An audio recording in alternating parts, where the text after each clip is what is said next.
Romero should be doing his job better than he has done this season. He's been certainly at fault for a number of goals this season. And as for his point that the hierarchy hasn't changed over the period of time, it has, and we've certainly been bringing players in over the last period of time. Whether you're saying those players are right or not, that's a different argument. But I just think Okay, Romero. So everybody, just to let you know, we are actually live now. So what's happened is YouTube cut out after 1 minute and 15 seconds. We've managed to come back, but we're on a brand new video.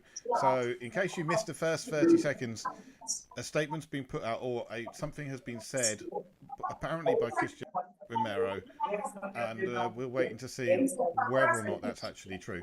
But that's where we come in. I said, how's everyone feeling? And at the moment, there's a certain sense of, well, first, we don't know if this is true. And secondly, if this is true, well, who's it aimed at? Is it aimed at Daniel Levy? Is it aimed at the management? And if it is aimed at Daniel Levy, what exactly is trying to be said here? Are we trying to say that not enough money has been spent? Can I just say, somebody's got the background going on, and I can keep hearing Charlie. Yeah, I think it's Charlie. He's having a dinner. And you can't rest anyone that's named after the Class A drug. My first name is John. Thank you very much. Hey guys, I'm so sorry. Hello, how are you? Hi, Johnny. How's your dinner? It's just so you know, that's medium. That's medium rare in it. Hey, it's nice actually. Still alive. I can't talk to you because it's a bit noisy, but I'm just listening because I can't get on the YouTube thing. I've got a few thoughts about what's going on. Anyway, carry on. It's very entertaining. Well, feel free to mute yourself, buddy, because we can hear everything going on in the background at the restaurant. He sounds like he's been drinking to me, not like David Weeks. I never drink. No, of course not. Well, sounds like he's still in Italy, so it wouldn't be a bad idea Nor to do have I. a nice little drop of vino. But hey. Okay, so just from my reading of this, I think he's saying that the Tottenham hierarchy, I think he's talking about Daniel Levy, is responsible and wants to see us move forward. And to do that, we need to continually strengthen the squad year upon year, which I think we have started to do under Ange, but maybe not. David's already shaking his head.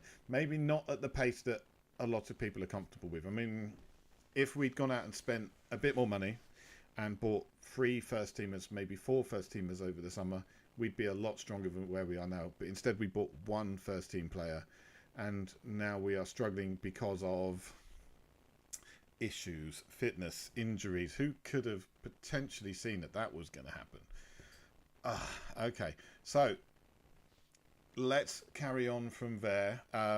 What is everyone's reading of this situation? John, you clearly have a lot to say, so get going. Well, I know. I would like to. I mean, the thing earlier, and I said, so what? Because I do have to.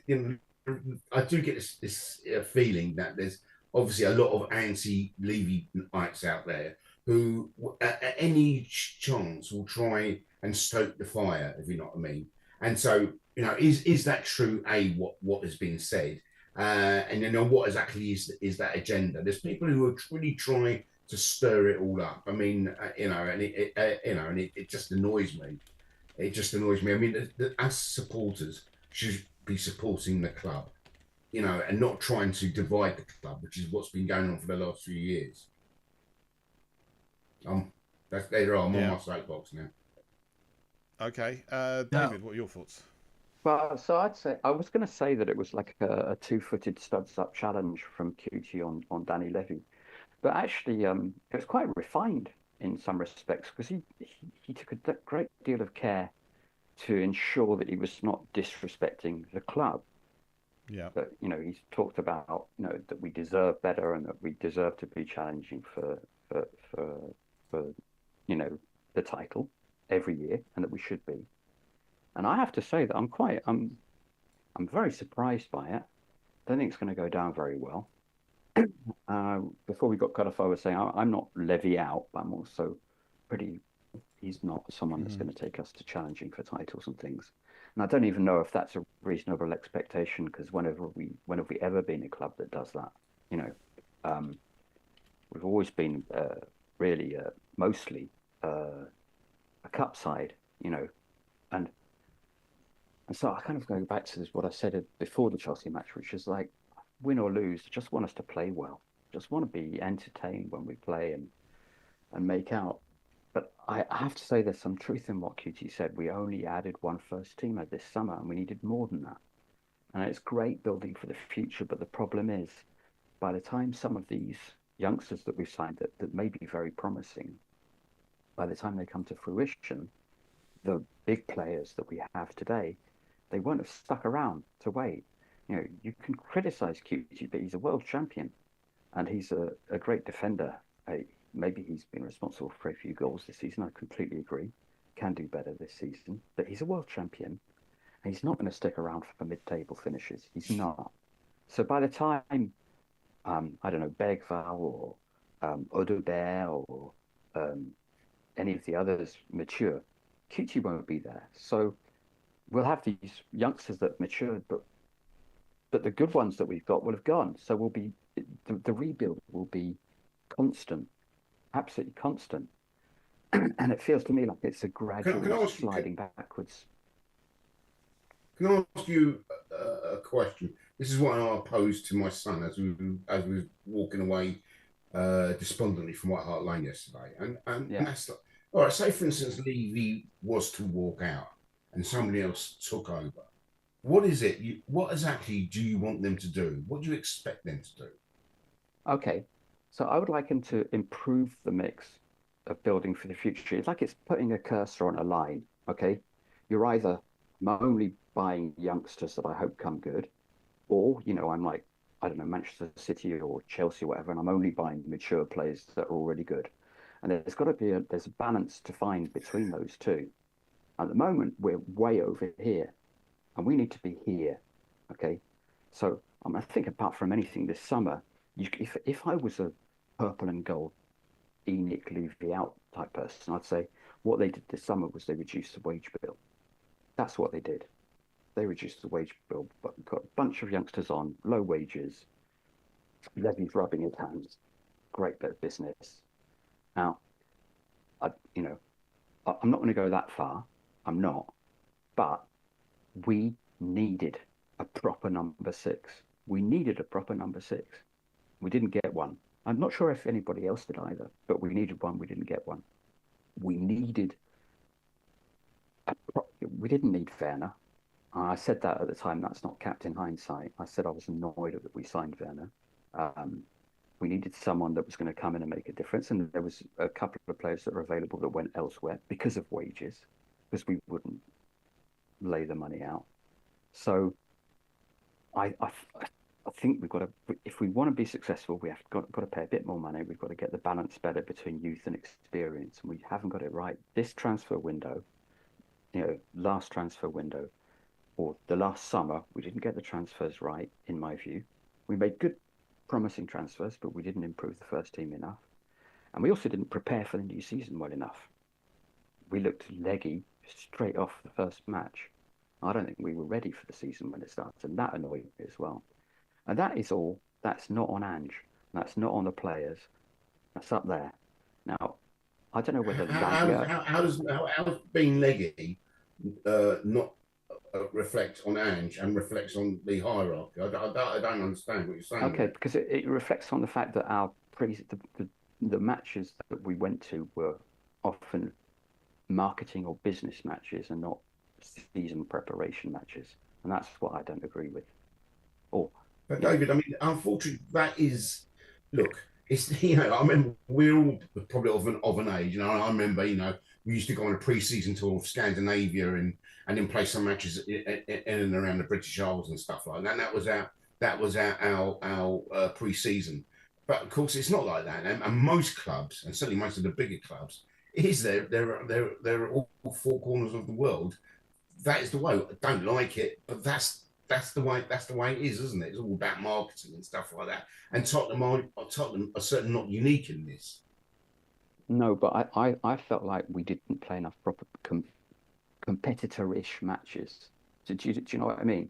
And I Yeah. think that led to the first couple of matches where we were slow out of the gate Well, at don't the forget we beginning had of the one. We season. had one match postponed because of the called off because of the weather. That was the Yeah, second match, wasn't it, against Bayern that's Munich? true. The The first match, yeah. I can't remember now, something like Yeah, that. it might have done. Yeah, that might have impacted us. You're absolutely right. I'd forgotten about that. Yeah. But and I said last week, I said, when Ange had a fully fit squad, he didn't get the results he needed to get. Or what I said was he didn't make hay while the sun was shining. And now he's got a lot of injuries, and he's got a lot of difficult matches coming up. And I think he's in trouble, and I think that's a shame. I'm not convinced that Ange is the future. I've said that, and I get mocked every time we win, and then silenced every time we lose. But and I don't want to get into this Ange out thing. I'm not there.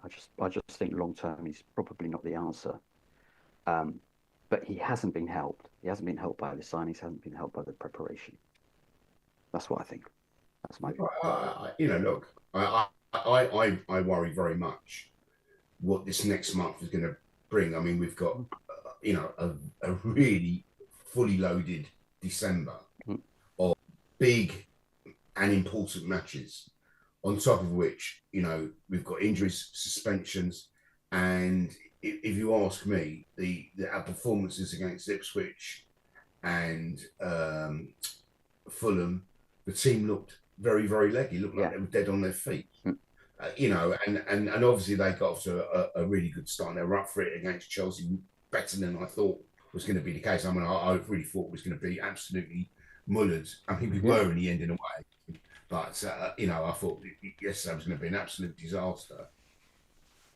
I mean, it was in its own way. I mean, I can't stand Chelsea, and to see them do that, I can't actually remember them ever. And I know that in the Battle of the Bridge they came from 2 goals down to draw 2-2, but I can't ever remember being 2 goals down to them and then coming back to beat us. It's and it seems that we get nothing against them. And these injuries. I think we all knew playing Romero and playing Van de Ven was a risk. Although it gave us probably most of us a lift, but he's going to pay the price of it now. And then with Davis out injured as well, I mean, what's he going to play? What day? Maybe Archie he's Gray. going to probably play. Gray, exactly. Just really not ideal. And I really worry. As I said, with these matches, I think Rangers is going to be very difficult. The way we're playing and how we've gifted all these teams that have struggled this season. Southampton won't be a gimme, the way we're playing at the moment. And then we go straight bang into Man United and then Liverpool. And then we've got Forest as well, haven't we? And Brentford, I think. Haven't we? Have we got Brentford? Something like that, yeah. So, we've got... we've got Rangers, Southampton, Manchester United, Liverpool, Nottingham Forest, then Wolves. Wolves. Then Newcastle into January, and then we've got Tamworth. Yeah, Tamworth. Yeah, and then Arsenal after that. And then Arsenal, which should be fun. 3 days after Tamworth. Okay, so I definitely think there could have been more done over the summer, but I do also think that one of the things we're looking to do is we were looking with an eye to the future and saying, right, this year may be a difficult year, but things are changing next summer in terms of the way that the finances are going to be calculated and what your cap is and everything like that. And I think that's why we basically cut a lot of money off the wage bill, because we need to get underneath that limit and have some money to spend when other clubs start to struggle. And we're in a very, very good position to pick up if other clubs start to screw up. But we need to rely on those other clubs start to screw up. Now, unfortunately, Liverpool have started the season brilliantly under a new manager, but they had a very, very good squad. I mean, they didn't really need any extra work done. I think they signed one player over the summer. It really didn't need anything else. Chelsea, who just were basket case FC, purchased as many players as they could. Some of them didn't even get registered in the squad. They've got way too many people at the actual club to be playing. Half of the people are not registered, and yet they've got a manager that's got them playing good football. And I don't think we can argue that they are playing good football and scoring goals and getting results. And we'd like to see a bit of that, but their wage bill is untenable. They cannot continue the way they are. The amount of money they've spent, they're not going to recoup any of that. Then they can't continue the way they have been spending. So that's going to come crashing down around their ears at some point. Levy, however unpopular he is our chairman at this point in time. And although part of me would love to see someone new brought in, I dread to think who that person could be. Are we talking people from the Middle East, which is where a lot of money is, which could end up changing the complete culture around the club, which some may argue is a good thing? Or are we talking potential American owners, which is what is being hinted at right now? How many American owners have actually worked out? Liverpool, it's not been great. They, struggled for a while. It's kind of evened out a little bit. Chelsea, Chelsea got American owners now. I wouldn't want to be under that regime. So, in second place in the Premier League? What are we willing to accept in terms of they're second in the Premier League, but they've also got investment from shady places which nobody would really want to be happy.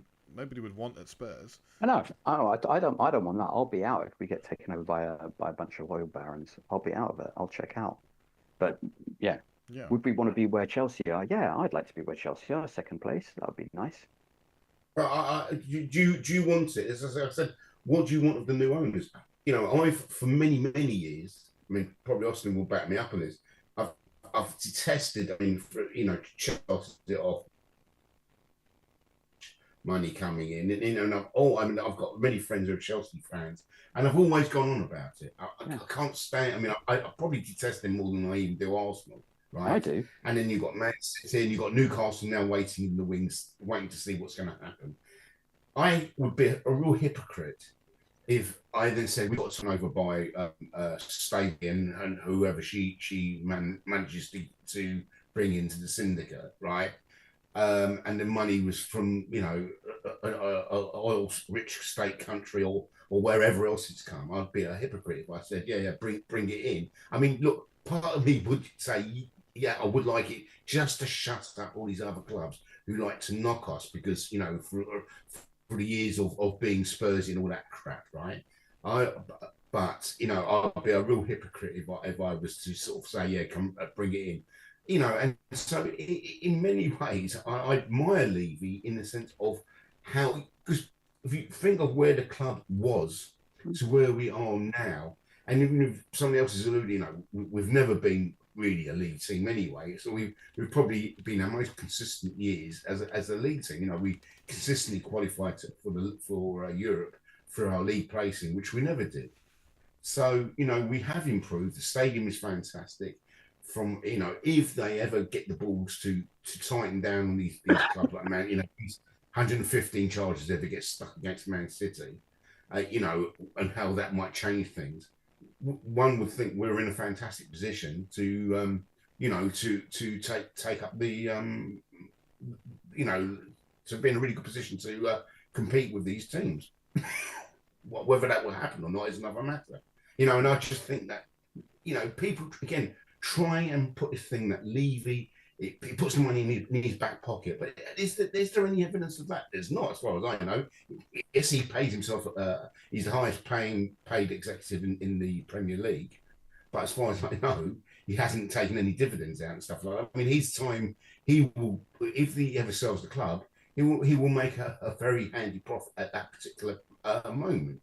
But at this moment in time, as far as I know, the money he's generating, he's bringing more money in for the various different streams and all this lot, is going towards the football team.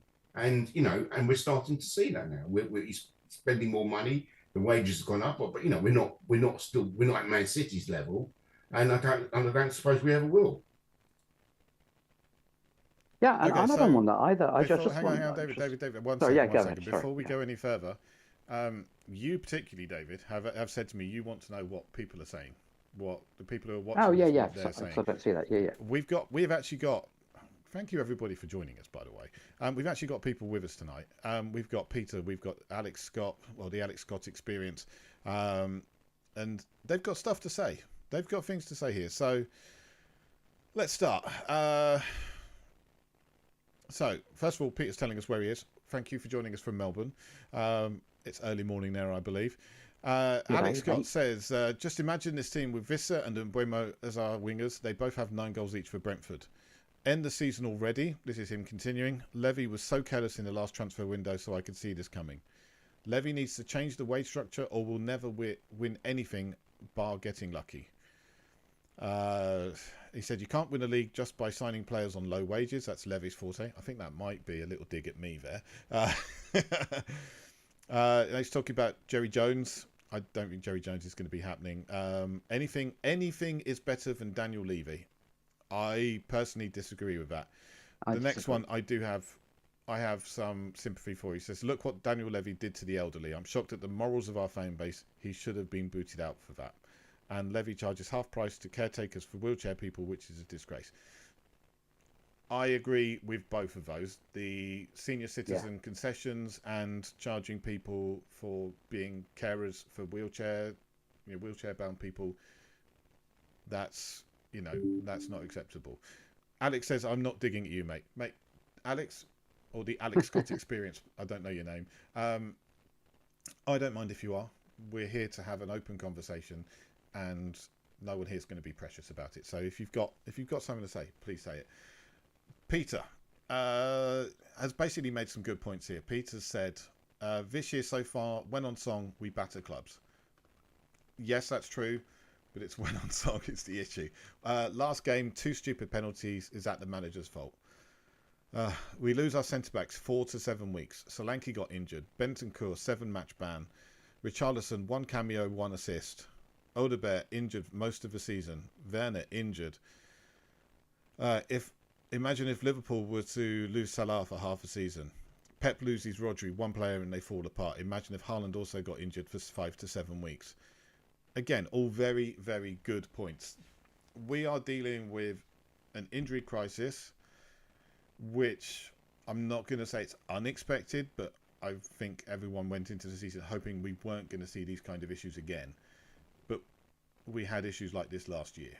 So, and the way that we train, the way that we play, unless people suddenly had super strong hamstrings, we were likely to have more kinds of issues.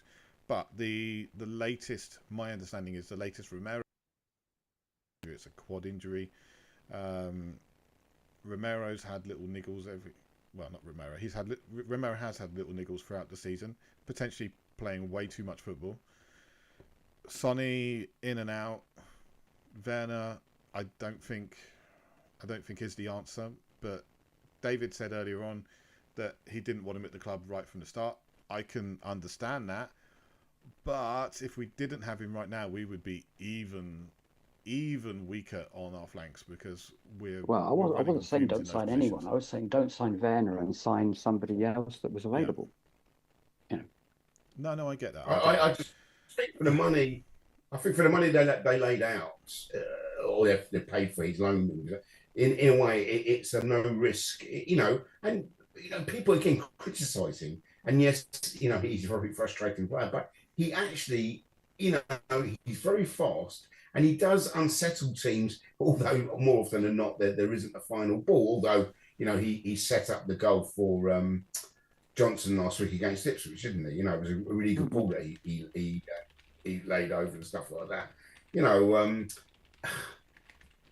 I sincerely want Ange to succeed. But my worry with him is some of it I think is just what he says to the press, and but I really think he needs to understand he's managing at a level he's never managed before, and so he's not a finished article himself, and he needs to adapt himself. And it's silly. I mean, watching the analysis of the Chelsea game on Sky just before. and they're much more clued up than I am, but they're explaining some of the things that we're doing and stuff like that. And it's very interesting. We're just open. I mean, you can see it obviously, but they explain what we should be doing. How we should be dropping back. Particularly, we've gone into a 2-goal lead and stuff like that. So Ange really needs to.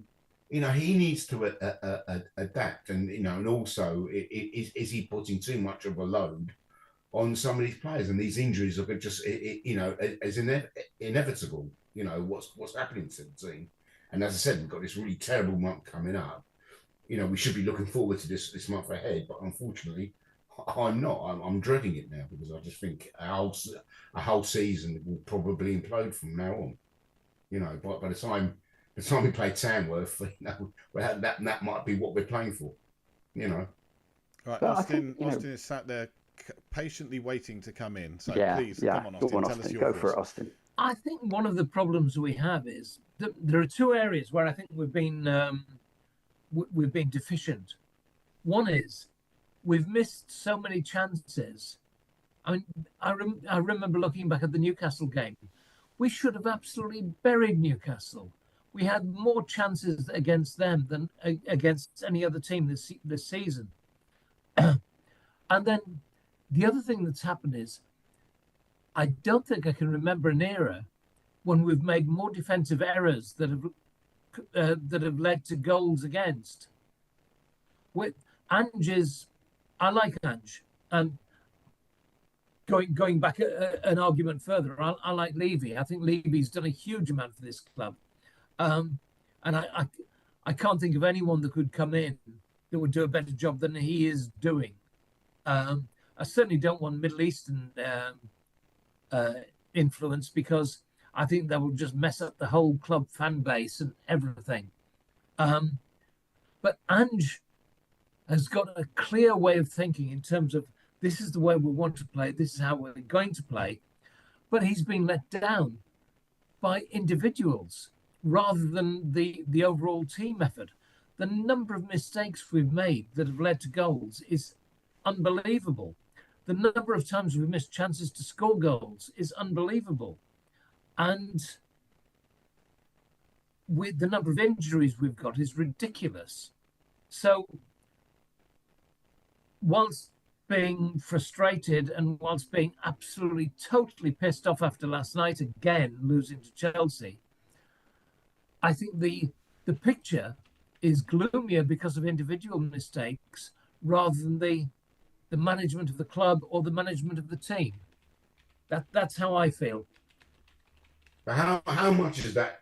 The setup of the team is down to Ange and the way he wants to play. He's got to understand that if he plays this system where we're so open, as I said, he's managing it. It might work playing against Partick Thistle or whatever, and you can take that kind of risk. But you can't in the Premier League because you get found out. And clubs like Palace and Ipswich, that even they are good enough to set the traps and catch us on the break. John, I agree, but you've got people like Ramiro. Ramiro must have had 5 goals that are entirely his fault this season. The doggy must have had 2 goals that are entirely his fault this season. And I hear what you say, and I don't know the answer because I'm not a tactical mastermind. I watch football because I enjoy football. I go home when I've watched the game and I think I enjoyed that or I didn't enjoy it. And largely if we win, I enjoy it. And largely if we lose, I don't. But sometimes I've watched us and I think we could have won that and we haven't. And it's usually down to individual errors rather than the tactics of the whole thing. But Austin, I don't know. Can I give you an example of where, because there's stuff that Ange can't control. He can't control the referee not getting a bloody red card out for that geezer in Chelsea. Oh Jesus, yes, Cucurella. Yeah, and I was in camp. There's something about that, but Ange can't control. He can't control Bissouma having absolutely no concentration whatsoever. He can't. But you know what? What he could have controlled yesterday was, I think we were 2-1 up when Brennan Johnson was too ill to continue. Okay. It was in the 50-something minute.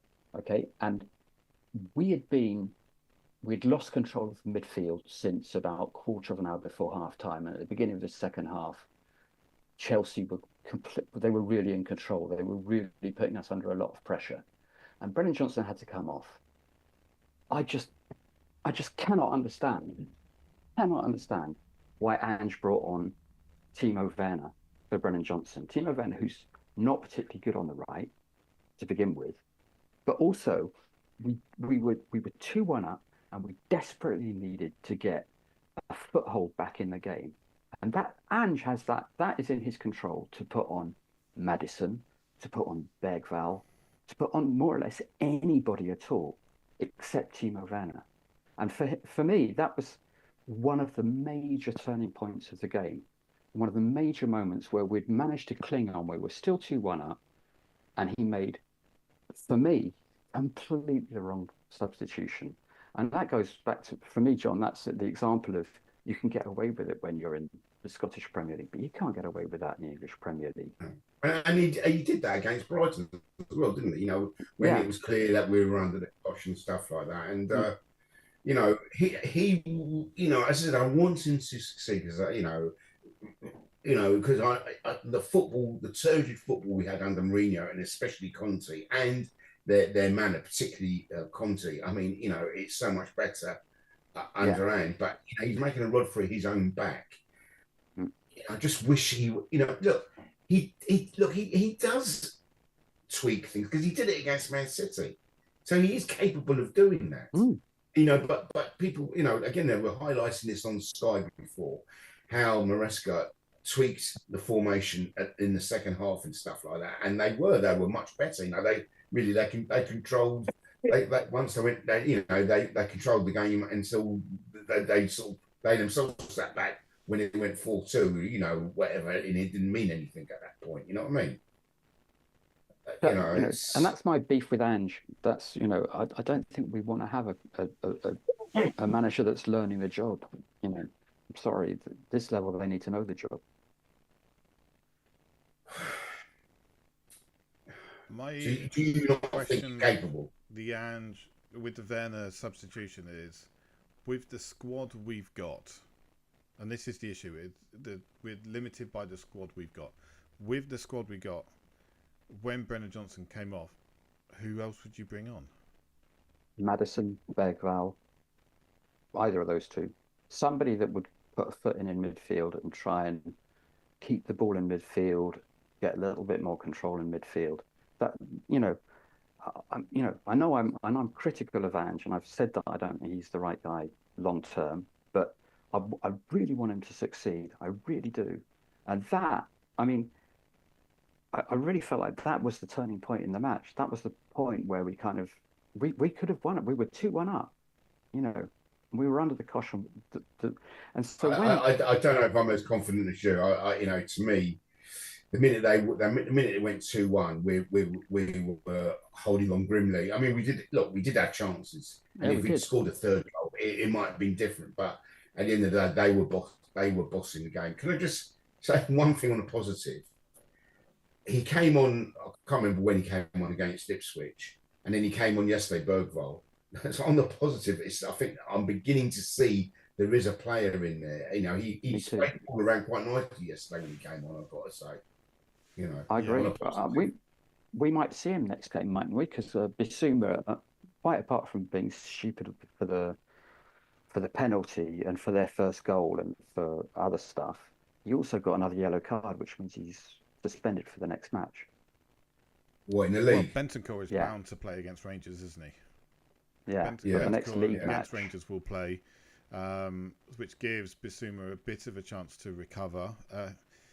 But I mean, I want to see Archie Gray getting given a chance. But frankly, we're going to end up seeing him playing at centre back because Davis is out.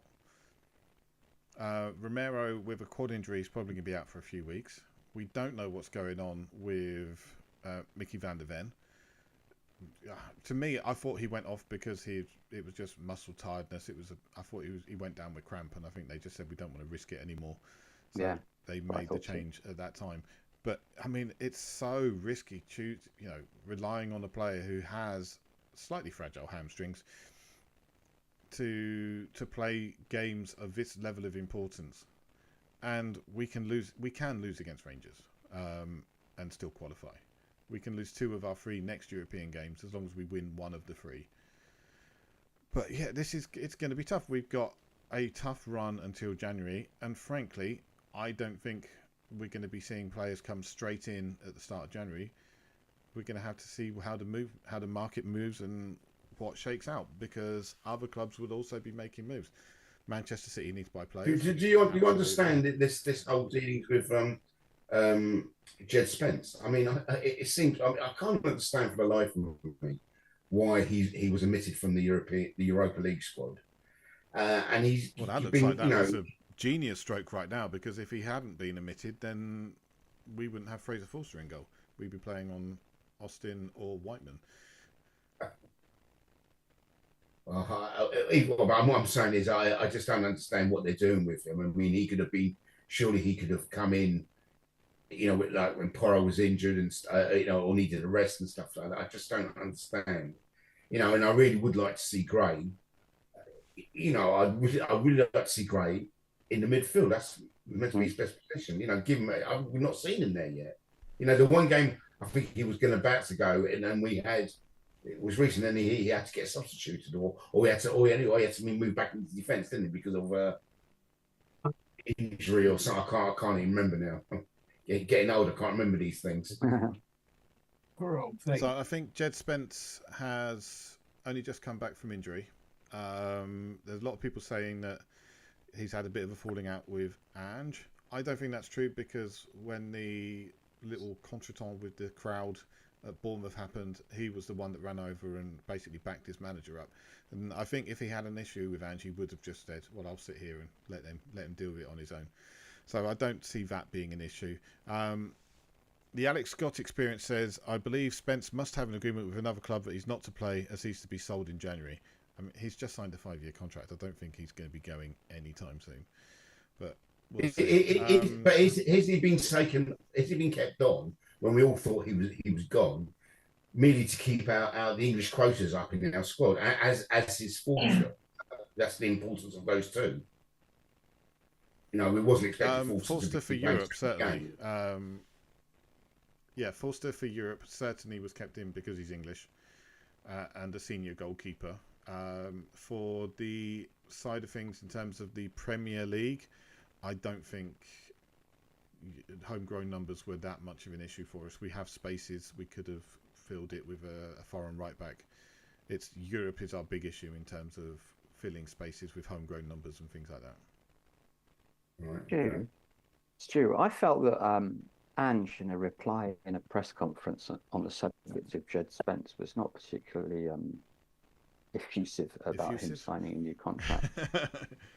Yes. But that's the least you can say. And the fact that Porro's been playing so much when he looks absolutely shagged out, and Jed Spence isn't getting a look in, makes me think that, and either it's something on the training pitch that he's not seeing that he needs to see to pick him. Something. He's not picking Jed Spence, and I'm surprised. But I'm assuming that it's because he's not doing the business during training. The strange thing is, whenever he's played really well. Yeah, true. I like him. I've watched him for about 4 years. I really rate the guy. Yeah. Although, so I mean, my big issue with not playing him is Porro looks absolutely gassed out. I mean, for me, Porro was the source of a lot of our problems yesterday. He lost the ball something like 11 times. And one of the major issues I had was both teams were trying to play the ball out of defence. Chelsea were finding their own players and getting the ball out cleanly and transitioning nicely into new attacks. We would play the ball out and suddenly it would go to a blue shirt. And it was just so frustrating to see. Something we were doing so well earlier in the season. And I was just like, what on earth is going on? And you look at the numbers, and Porro lost the ball 11 times. And I was like, well, against Bournemouth, I thought he needed to come off. He didn't look fit enough. So he's being run into the ground. He needs a couple of games out. Obviously, it's probably not going to be against Rangers because we don't have the numbers. But I honestly think Jed Spence needs to play against Southampton, because if he's Yeah, not I'd playing agree against with you. Southampton, then there's a real problem there. But for all his faults, I can't fault Porro for his effort. He really puts a shift in. You know, I have a lot of time for him, but yeah, he's not so much a defender as a right winger, is he? Yeah. I think he's a I really, agree. really, really good player, but the issue is that he's just completely gassed, and Yeah, he needs to have exactly. time to recover. He's not getting any recovery time at the moment. Right. Charlie, You welcome. know, and Ange's system makes it difficult, doesn't it, for the players? You know, when you're actually game, you see things maybe even better. No, you see certain things better on the TV, and there's other aspects you see better actually when you're in the stadium. And what was apparent yesterday, how easy Chelsea were threading balls through the thirds. You know, because there was so much space there. You know, it was unbelievable. Charlie, you look like you want to say something there. Yeah, I mean, it's true. I was listening to everything you guys said. What's the issues here? What we got? What's the problem? Apart from the fact we can't still can't see David Weeks' face. You know, he Oh, says the I've light. moved the lamp over there so it's not behind me. That's backlighting, David. Come on.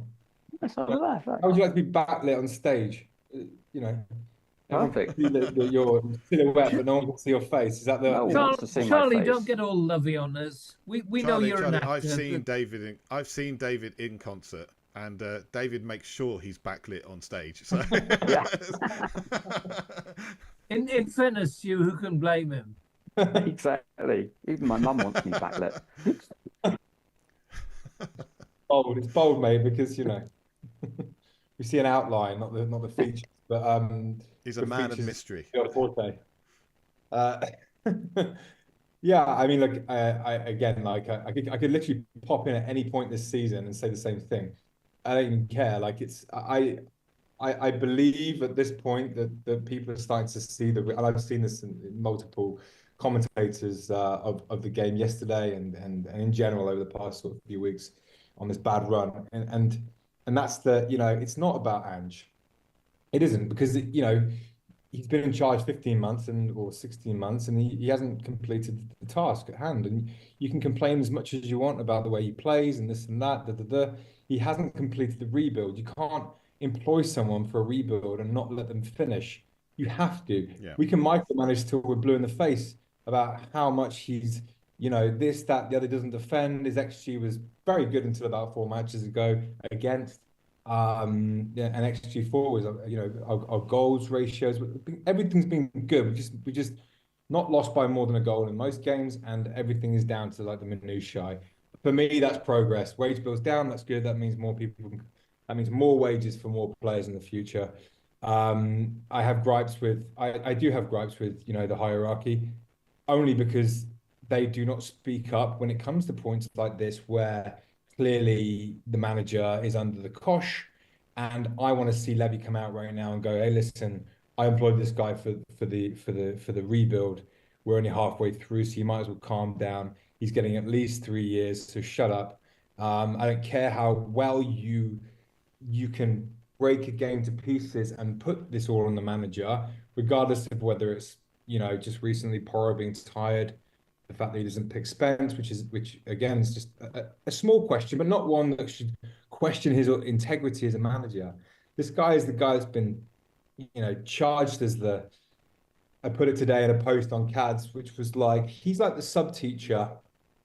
You know, he comes in and, you know, we, the fans, we kick up a fuss. We start throwing paper balls, which we did, and, you know, from the south stand. And all of a sudden, the headmaster actually sides with the kids and fires the sub teacher. It happens every time, and I'm over it. I think there is an opportunity here as fans and as a club to break through a scotoma that we have about managers. That I think with Conte it was obvious, but he just blew up. But I'm still sick enough to think that I would like to have seen what Conte would have done with another season with us. I think you have to go through these moments. Yeah, you have to go through these moments as a club. You have to. Ange even talks about it a lot. Like, you have to go through the hard times and you can't panic. You have to face it and understand how you can do better. You can't fall for him to get chopped. It's just stupid. It's starting to really get on my nerves that everyone's just freaking out, and all they need is a little bit of dopamine when we see in the headlines who the new manager's going to be, and then 4 games in we realize he comes up with the same problems. It's stupid, and quite honestly, Romero coming out and saying what he did is for me beautiful in many ways. I think it's brilliant, and I think it's very well timed. I think he came out with something a little earlier as well, which was along the lines of, we're behind the manager essentially, but now he's getting surgical about it, and he's saying what we all think, which is like we played a team on yesterday that have minimum 2 people in every position. So they can bring on like for like after 60, 70 minutes, they can. And that's not to say that yesterday we didn't go toe to toe with him, because we obviously did. But psychologically, in the long run, on the training field, in terms of wages, in terms of everything, sometimes they're 3 deep in these positions. They can afford for people to kick, to have bad games. They can just replace them. It's a constant mill of like trying to better yourself. And ultimately, we were beaten by that team yesterday, who are a better team than us. They're a better team than us, not a better coach. I don't believe that he's a better coach than Ange. I don't believe that. I believe Ange is a different coach.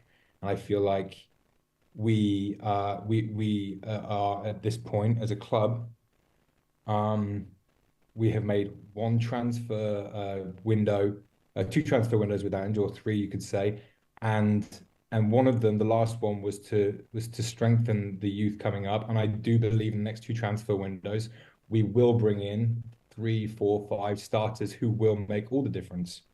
So we're in a good position in that sense, and we won't run into these, which seems like something constant with Ange, or this Ange team, which is like after 10 games, the injuries come about and we have a really, really bad spell. I guess, it will really tell when everyone comes back and we finish the season strong. Hopefully we can stay in these cups and hopefully have a strong season. People will be backing him if he has a strong season at the end of the season, no problem. So, what's your priority this season now? priority is to keep Ange in charge and stick with the plan. That's in terms of our aims. What is your priority? I mean, for me, it's the Europa League. Stick with Ange and keep with the plan. I mean, that was what was laid out to us, before he came in. He's a project manager. He's going to have 3 years to rebuild the team. Give him 3 years. Give him 3 years. Yeah. Give him. I agree with you. I mean, and I agree with about fans. And I'm not just fans of Tottenham. This is fans generally. They mouth it off about managers. I mean, you only have to look at the great job that Nuno is doing now at Forest. I'm not saying that he should have been kept on at Tottenham, but everybody's on his back. You see what happened with Emery at Arsenal, and you see the job he then has done at Villa, and he did at Villarreal and stuff like that. And now you're seeing the same thing happening with the Leicester manager who's gone now. And now tonight, the Wolves, West Ham, the 2 managers under so much pressure, and a lot of it's all fan generated because we think we know better. And actual fact, often this is not the case, is it?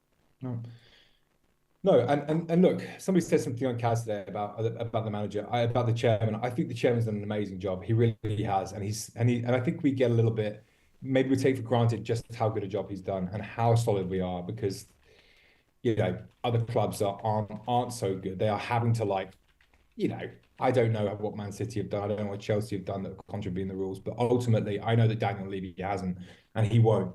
And so for hats off to that. And the stadium, Jamie Carragher said it this weekend, best stadium in the world. I don't care what Real Madrid stadium's like. It can't be as good as this one.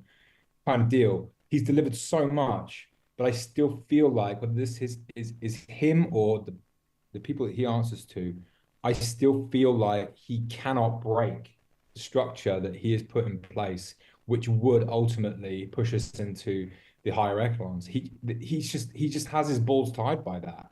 And it's his only way of actually, chairmaning this club is to create a brand which is incredibly attractive to investors, which hopefully they will come in and hopefully they're ethical enough for us all to agree that they are a positive thing for Spurs moving forward. I just don't think he has that at this time, and I do believe that he is learning bit by bit. But if he doesn't stick up for Ange right now, if he doesn't come out and say, "This is my project. I put this guy in charge.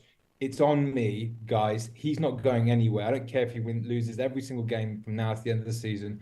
This is the commitment that we make." And for me, that would absolutely bring Levy up, in my opinion, in a big way, because that's what we need at Spurs. We need consistency, and none of us have not sat here and just sort of drooled at some of the football we've been playing under this guy. We just need that strength and depth, the thing that comes with a little bit, being equal on wages with other players. Romero must be looking at bigger pay packages. He knows that.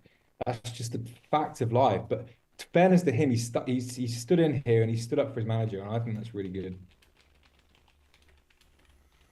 I'm not so sure with Romero. I get I get the feeling would he, he's probably aiming for that move to Real Madrid, because that's what he seems to have been linked to and stuff like that. And and if what evidence do you have of that though, mate? I mean, what evidence do you have that he actually wants to go to Real Madrid? Well, I haven't got no direct evidence at all. Obviously, no more than anybody else. You pick up a piece here and a piece there and stuff and stuff like that. It's just my feeling with him is that he is not as committed to the cause. I mean, you might say that what is this statement he's come out with proves that he is, but I mean, I just think that he himself needs to show more commitment to Tottenham.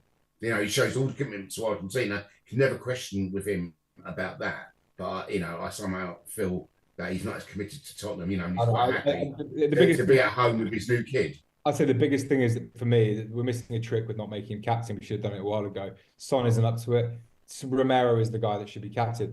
That's just a straight fact. Son isn't even up to it as a footballer these days. He's not. Shouldn't be first on the team sheet. Oh, I disagree. I still I'm not gonna. Got a better backup, mate. We haven't got a better backup. Yeah, we need better backup. That's it. We need to be slowly phasing him out, but let's not diss on a guy who's been our best player for multiple years. Are you saying, Stuart, that Son is not fit to be is fit to be playing, or he's not, and is fit to be captain, or he's not fit? Sorry, I don't think he's fitted. I think he's struggled with his fitness this year. And frankly, I think he's the guy we probably do want as our captain at the club. He fits the mould of exactly what we want. Whether that means we want him on the pitch all the time is a different thing. He needs to be on the pitch when he's fit, because he's one of our best players. Even against Chelsea, he made the difference. Although he certainly hasn't been this season, if I'm honest. He hasn't been. He hasn't had the same kind of influence he has had in previous seasons. But there are still areas where he is above others. He's still creating chances, and there were times he looked very good yesterday. Bro, that is our mentality right now. Is that he's good enough? Like, we should not. This is the biggest crux of what we're going through, I think, right now, Stu. Is like, there should be somebody coming in to really rock it up his ass. Stick a rocket up his ass. I agree with that. There is nobody. I absolutely agree. We need to have someone coming in, creating pressure, and looking to replace him. But there's not many players that can do that. I mean, Kvaratskhelia from Napoli would be one. If he wants to join us, I would absolutely take him. I managed to say his name today. That's fantastic. Right. Like, you didn't say it in the summer, did you? Sorry?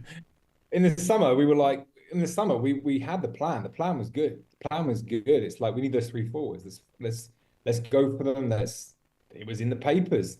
Johan Lange doesn't reveal too much, but those names were getting repeated in the papers. Did we get any of them? No, we didn't get one of them. And ultimately, I think a lot of that's paper talk, and I don't tend to listen too much to paper talk. I've been following Spurs long enough and been tracking what the media say long enough to realise that just because the media has said it does not mean we're at all linked to those players. Well, let me say this then. I think those are the sort of players we should have been linked with. We should have been linked with Neto. We should have been linked with those guys. We should have paid them their wages. We should be that ambitious, and that's what people have a problem about. It's what people like Romero have a problem about. Is that Odeberg? Imagine Odeberg walking through the doors with Romero going, great, that's my right winger for the next, however long. I don't care how good he is. It's not the kind of players that Romero plays with. He plays with Messi, for fuck's sake. Like, this guy is used to huge things, and he's standing back there with a top class defender in Van der Ven. They've thrown them on the pitch yesterday just for some moral sort of like, club sort of bounce, and they both get injured. It's a mess again, and it's because we don't have that depth, we don't have that stability, and that comes down to one thing. It comes down to, it really comes down to the fact that we just can't afford it. We're trying to play big club games when we're actually not that team. We're not up there right now, and either we accept that or we just, we've got to accept that. But we don't, because we're Spurs. We think we deserve more, and we should deserve. I believe we should deserve more, but whatever. So we started this entire conversation with the supposed statement from Christian Romero, which basically said that we need to invest year upon year, and that's kind of what we've done. But that needs to continue. Now, the thing that my mind keeps returning to is the kind of stuff I'm seeing in the press now, the kind of stuff I'm seeing on social media about Tottenham is exactly the kind of stuff I saw, and I hate to say it, from Arsenal fans when Arteta was in his second season and his third season. And they managed to see it through, and now they're up challenging, and they've got playing the way they want to, and they've got a squad that they are happy with.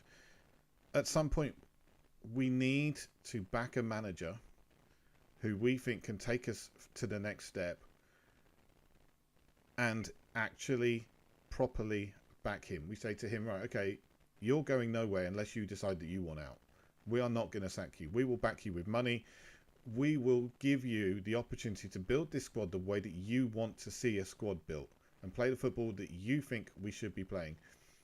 And until we do that, until we actually commit to that, and the fans commit to saying, right, okay, we're going to give this guy a chance, then we're going to continue to get pissed off when we have bad results and annoyed because we're not seeing the consistency. But no one's consistent this year apart from two teams. Liverpool are consistent, Chelsea are consistent, everybody else are inconsistent. No, I think most of them within our group, is probably sensible enough and wants to give Ange that chance. But as I said, he himself has got to show that he's prepared to adapt to the Premier League and all that lot, because so the games are definitely a lot harder than they are in. I just don't get that sentimentality. I've got to ask the question. Until like 4 games ago, we had the second best XG against. We had the second best XG for, and we scored the most goals. How has he not shown that in that sense? Well, watching the games, I don't go, home and away in a lot of the cases. I mean, to me, the number of chances we're gifting up to other teams, not just. I mean, fun enough, the one even against Man City, they had enough chances, but it's the number of chances we're gifting other teams. But the XG against doesn't lie, though. It doesn't lie. We've got the second best. How is that? How is that a lot? How is that the second accurate? best? Well, Charlie, XG does lie, because where are we in the table and how many points have we got? Yeah, I get because that. that's the thing that doesn't lie. I get that. That's the thing that doesn't lie. No, I get it. I get it.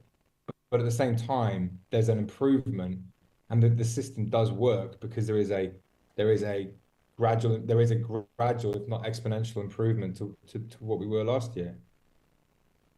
Well, if you listen to the pros, I mean, as I said, if you listen to the analysis of yesterday's match on Sky before, then they'll be pinpointing you areas where we are totally exposed, and it's easy for teams, and even on a team like Ipswich can play a system against you, and then they will get their chances. They stay in the game, which is what these teams have done, and then they get their chances. They did it. Fulham did it. Don't get me. I don't want to go back to the Conte game. Conte football, but he does have to adapt. There are times when we have got to take it, just try to take the steam out of the game.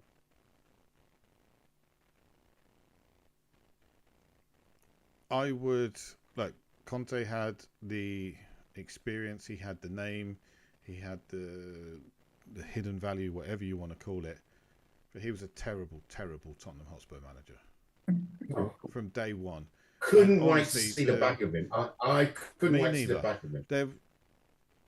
When we were playing extremely badly against Bournemouth, I just sat there and I thought, this is like every single week we were watching under Conte. That's just how I felt. I just felt it was like a throwback to the Conte days, and it was not a good thought. Can I just ask how would none of this be fixed with depth and players being incentivized to the point where they're like, Tottenham is where I want to be. I'm getting paid. I won't get paid better anywhere else, kind of thing. This is where the big players want to come. It's that mentality that we're lacking at this point because of the fact that we are cheap. And I know that we spent 65 million on Slanky, and it is ridiculous, but I do think that Daniel Levy, and I've heard him say it in the past, he's like, football is crazy, and it's just not.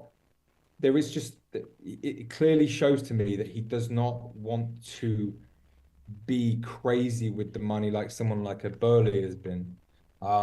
That's just not his way. But I will say that I feel like in attracting new investment and potentially holding out for stadium sponsors and all these things, I do feel like at some point it's going to have to happen. It has to happen. And I think what you're seeing right now is a bunch of people come out in defense of Ange Postecoglou and saying it's not Ange's fault. You can't go through this cyclical system again. Doesn't matter what you think of him. We had all these gripes about all the other managers, even Pochettino before he got fired. It's not going to change if we constantly scapegoat people. That's the point. Okay, so let's quickly touch on your wages point. Yes, we could spend more on wages, but if we spend on wages the way that Chelsea are, or Liverpool, or clubs like that, then we're going to have to sell those same players next summer when the new wage budgets come in, because we don't have that kind of spending level.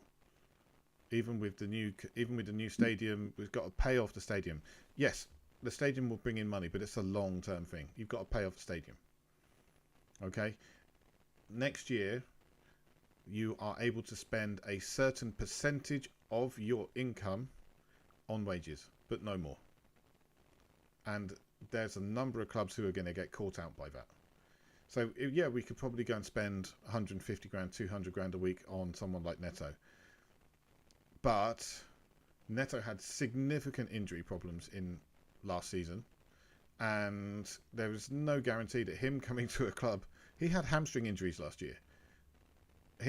We're going to spend a large chunk of money and pay huge money on a guy who has exactly the same kind of injury problems that players pick up when playing for Ange Postecoglou. I mean, that doesn't sound very sensible to me. Maybe we could have pushed the boat out and got Gallagher, but Gallagher didn't want to join us. In the same breath, you're defending the fact that we've made smart transfer choices in the last window. I think we made choices. I don't think we went as far as we could have. I'm not against it, what we're doing, but it's part of a rebuild, and we have to give them the next two windows. Otherwise. Yeah, I agree. It's silly to even be contemplating sacking him. I don't know what it is. It's like I don't know. We just got used to it. I'm not sure anyone here wants to sack him.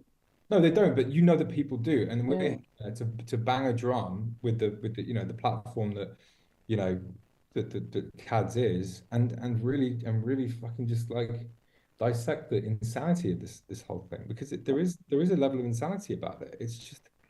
But I think the atmosphere in the stadium, in the stadium, I was speaking to my son that was there yesterday, and he said, like, in the stadium, nobody's Ange out, or very few people. Well, you know, I don't know what you think, John. You were there as well. So... well, funny you say, because I said to my son, I think he wanted to leave at 4-2. I said, no, we're just staying with what we watch, right? I said, I'll be interested to see how the crowd reacts on the final whistle. And then there were some boos, but it wasn't. To be honest, I don't think it was that bad. I thought it was going to be a lot worse than that, and it wasn't really. I think it probably was worse against Bournemouth. It was definitely worse against Bournemouth. It was worse against Bournemouth. I did apply for a ticket. I did get a ticket for that. I mean, and that was just, I mean, that was a non-entity game for Tottenham, wasn't it? But, yeah. Oh my God, John, you got that black belt right now. I think there's a gap between Twitter and online supporters and supporters in the stadium that are quite supportive of Ange, I think. But I have no idea what Twitter is saying because I'm not on there anymore, but I suspect it might be going absolutely batshit crazy.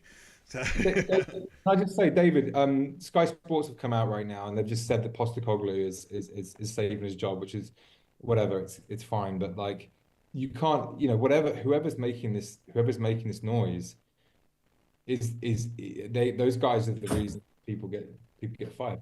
They're the people, the reason that, you know, someone like, I don't know, Nuno got fired, for example, after 8 games, or, you know, Pochettino, any number of these managers, Mourinho, like it is a growing fan discontent on some level. Do you think that comes from the fans? We're hearing it right now. I think it comes from the journalists. No, I think it comes from the media. I think it comes from the media. Well, I think it's on social media, and the media pick up on it, and then they will drive it forward even more. I mean, I've been driving around all day, and so I'm listening to. I wish I wouldn't. I listen to TalkSport a lot, and you hear that what's his name? Simon Jordan. Jim White, you know, he's pushing it and pushing it and pushing it. You know, he kept on going on up today about Tottenham. I think it's the 14th or the 11th time that we've lost the game from being 2-0 down. I mean, you know, it's a ridiculous thing to say because, you know, under Ange, that's twice, I think, right? What's the point? Is he bringing up every time we've lost from a 2-goal lead in the Premier League? It's a ridiculous thing to say, but he kept on pushing it and kept on pushing it. You know? I saw that stat as well. It's 4 times more than anybody else. Yeah, but it's spread over, you know, 25 years or however long the Premier League is. You know, I'm not saying it's not a stat we want. But what I'm saying to you is that they are you know they along with the social media, they're pushing it, you know, because because they know it will get these irate Spurs fans to phone up and, you know, and whatever. It's designed that channel to encourage conflict. That guy, the biggest he's brilliant at what he does. I shouldn't admit so, should I? Great job. Him and Simon Jordan are almost, you know, national treasures. I think they're becoming that way. In my opinion, Simon Jordan is fantastic. But yeah, I mean, what was his club before? Was it Crystal? Wasn't it Crystal? It was Crystal Palace, wasn't it? Yeah. Crystal Palace, yeah. Mm. He's a genius. I mean, he talks a mile a minute, and the great part of it is when Martin Keown's on there, he just absolutely batters him every single day. He just gives him shit. It's hilarious, but yeah, I mean, okay. So the Alex Scott experience has a question for the panel. He said, "Where would Ange be in the table today if we had signed Kvaratskhelia from Napoli, Eberechi Eze from Crystal Palace, Gyökeres from Sporting Lisbon, Gallagher from Chelsea, and Rafinha from Barcelona?" My answer was, I think it's easy to say we'd be better with those players, but we didn't sign them for multiple reasons. Reason number one, money. Great question. I mean, you're talking 250, 300 million pounds worth of outlay there. Yeah. Let alone, yeah, it's exactly what you said. I'll put your question up. Chelsea do it. Yeah. But we're not Chelsea. But the thing is, like, all these sort of things, they're all a little bit. It's like you earlier, Stu. You said, you know, we can't go and do a Chelsea or a Manchester City. We're not rich enough. As if there's only a choice between signing 12-year-olds that are not ready, and signing Messi. But there's not. You know, I'm going back to what I said earlier. There's kind of there's a line signing youngsters for the future and signing established stars. And I'm just saying that, we don't have to be Chelsea or whatever, just buy up everything that has a heartbeat. But we needed more experience last summer, and we all knew it. And we were saying it at the end of last season. I think we said we need a proper number six that's a leader. We need a left wing. We needed a striker. And we got the striker, and that was all. And we didn't improve first team, and that's, for me, that's a massive problem. I think if we just improved one position, if we just got one number six in, you know, we would have been we'd be in a much better place today. But David, we have an option on Johnny Cordova. What do you want? Yeah, you're right. Sorry. What was I thinking? Sorry. Yeah. So I'm not going to answer the question because I actually don't know anything about any of those other players. I think the thing I've been trying to say is I agree with the moves we did make in the summer, but I don't think we went far enough. I think we needed to buy experience. I mean, I was with you. We needed to buy a number six. We needed to buy a left winger, and I thought we needed to buy a left back as well. We didn't get those players. We got a striker, and that was it. I thought we needed 3 more first-team players, and I was disappointed. What was the reason? What was the reason they didn't sign them? Was it because the hierarchy have said no, we're not going to do that, or was it because they did try and for whatever reason they weren't available and they didn't want to take the risk for whatever reason? And was it very much in conjunction with Ange, or is it, as again, what a lot of social media or have you believe it's all to do with Levy saying no, and he's a skinflint and he doesn't want to do this and he doesn't want to do that. I'm of the opinion now that Ange and the new man and the other guy, can't think of his name. That they are in discussion, and it's a team, and they work in what they can do, and obviously you can't always get what you want. I mean, and other clubs have had problems acquiring players. We're not unique in that respect. Yeah, if I'm being completely fair, I don't think I saw a number 6 change clubs this summer where I thought, oh, balls, we missed out, So, I'm trying to be sort of fair about it. But I just think, and if we couldn't do the number 6, we had to do maybe one other position. We needed one more, established player coming in and raising the level of the first team. Well, I don't think the mentality is that our number 6 is the problem position. I think the mentality is we've got 2 perfectly good number 6s that function in sort of rotation, and that's not the position that we need to worry about. I think that's genuinely the issue. And you've got Archie Gray, who's one for the future. I bet as Levy, he thinks, oh, number 6 is we've got it set, and I don't think that's at all the issue. And I don't think number 10 was the issue as well, because I think that Bergvall and Maddison, number 8 is Sarr and potentially another one coming in there. The forward line was the biggest problem, and I think the forward line was the biggest problem. I don't think number 6 is as bad an issue as everyone else is saying. I think maybe left back, but the front line is really bad. It's bad. It's so weak. I mean, Solanke has been a good addition, but I don't honestly. Johnson has scored some goals, but he hasn't got any competition. Odeberg has unfortunately been injured, but he shouldn't have been he didn't look like a first team starter when he came in anyway. So we're talking about first team starters, people who can push people for positions, and they just haven't been brought in. And I rationalized this earlier in the podcast, earlier in the season, and said, well, maybe they've just solidified the bedrock of youth to come through, and the next 2 windows will be all about first teams. Well, I don't see any other option at this point.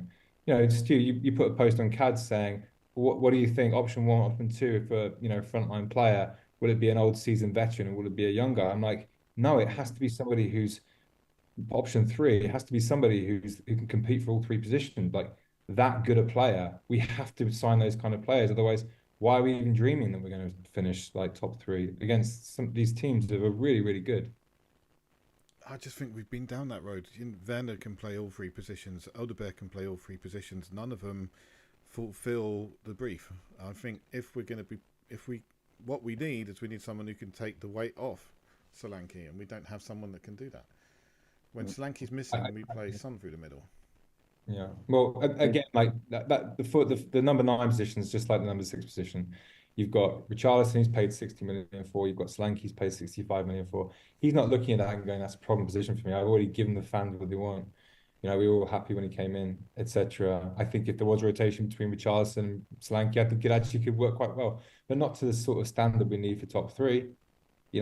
Son should not be our only option off the left wing. It's crazy. Mikey Moore hasn't worked yet because he's been injured, but man, like Chelsea Odebear can play out there. Mikey Moore can play out there. Werner can play there. It's not an area we've neglected. It's just not an area that's worked out for us this season. We're just weak. We're weak. We're very weak in those positions. Very. Even in Johnson's position, it's weak. Well, I think the right side is more of an issue than the left side, frankly, because all we've got at the moment is Johnson, unless we're going to put Kulusevski out there. And I think Kulusevski's so much better through the middle. I agree with you. I absolutely agree with you. The problem is, I mean, we've got these two centre backs, and one of them's now kicking up, and we knew that was going to happen. We knew that Romero was going to be the one who forced the move. If it was going to force, just to play along with John here, if he's going to force the move, it'd probably be Romero because he wants to play. He deserves that. Nobody deserves it more than Romero to go somewhere else. I think he's playing his last card, which is like, hey, listen, you guys don't invest in the team, then you can't expect me to stick around. And so it's much easier to buy quality centre backs and make them world class because they don't cost as much when they're not world class. But to buy someone like any up and coming number 9, 11, whatever, Son 7, any of those guys are 80, 90 before they become world class, and that's the issue. I think one of the biggest issues is we're not paying that kind of money for really, really quality. Unless you pick up a Cole Palmer for fucking, whatever he cost, which is ridiculous. And I feel like I'm pretty good at that as well. But we can't fluke our way to the title. We can't fluke our way to these cups. We have to at some point play the game. We just have to, and we're not. I don't think it's revisionism really, because we were saying during the summer that Richarlison needed to go.